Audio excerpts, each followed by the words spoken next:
In 1987, Marvel Comics released a storyline that pitted Spider-Man against one of his deadliest foes in a hunt for survival. This is Kraven's Last Hunt, where Kraven the Hunter shoots and buries Spider-Man, then takes his place to prove his superiority. Today, we break down the full canon story from the original issues, exploring the plot, characters, and themes exactly as presented. Showtime, a-holes! All right, let's do this one last time.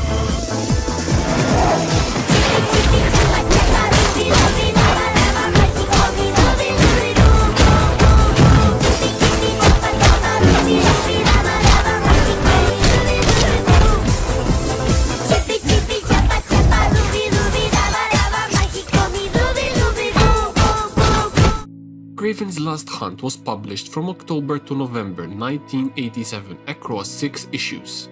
Web of Spider-Man number 31 and 32, The Amazing Spider-Man number 293 and 294, and Peter Parker, The Spectacular Spider-Man number 131 and 132. The story was written by J. M. DeMatteis, penciled by Mike Zack, inked by Bob McLeod, lettered by Rick Parker, and colored by Bob Sharon, Janet Jackson, and Mike Zack. The storyline occurs early in Peter Parker and Mary Jane Watson's marriage, following events like the death of Ned Leeds and Joe Face. Kraven the Hunter, created by Stan Lee and Steve Ditko in The Amazing Spider-Man number 15 in 1964, is depicted here as an aging villain driven by bitterness over his past defeats by Spider-Man. It's a self-contained arc that explored Spider-Man's humanity through Kraven's actions, and it retired Kraven from publication until 2009. The story opens with Spider-Man reflecting on his mortality after the deaths of Ned Leeds and Joe Face, swinging through New York City. Meanwhile, Kraven the Hunter, feeling his age and resenting his repeated failures against Spider-Man, decides this will be his final hunt. He tracks Spider-Man, ambushes him, and shoots him with a rifle loaded with a potent tranquilizer dart. Believing he has killed his prey, Kraven buries Spider-Man in a grave. Kraven then dons a black Spider-Man costume to prove he is the superior hunter. He patrols the city, engaging in vigilante activities more brutally than Spider-Man ever did, killing criminals and capturing Vermin, the rat-like mutant villain, single-handedly. Kraven's actions during this period highlight his interpretations of Spider-Man's role as one of ruthless dominance. After 2 weeks under the effects of the tranquilizer, Spider-Man awakens and digs his way out of the grave.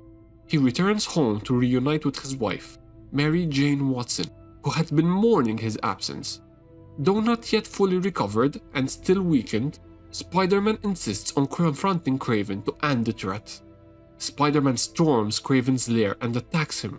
However, Kraven does not resist, stating that he has already proven his superiority by defeating Spider-Man, burying him, and suppressing him as the city's protector.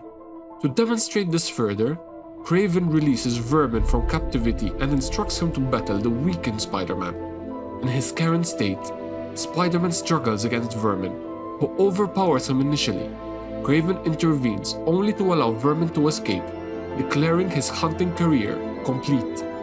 As Spider-Man pursues the escaped Vermin, Kraven reflects on his life and his perceived victory over his inner demons. He concludes that he has achieved a state of happiness and peace. Kraven then takes his own life with his rifle.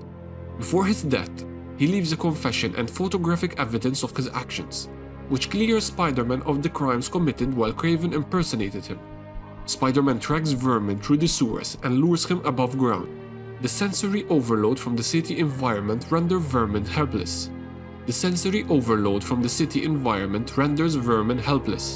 Spider-Man subdues him, turns him over to the police, and vows to seek help for him from Reed Richards of the Fantastic Four. The story ends with Spider-Man reaffirming his commitment to his heroic path. Kraven's Last Hunt delves into Spider-Man's character through Kraven's lens, portraying Kraven's version of Spider-Man as a brutal figure, contrasting with Peter Parker's inherent humanity and compassion. In terms of character development, Spider-Man confronts his mortality and resilience, emerging from the grave to protect the city despite his weakness.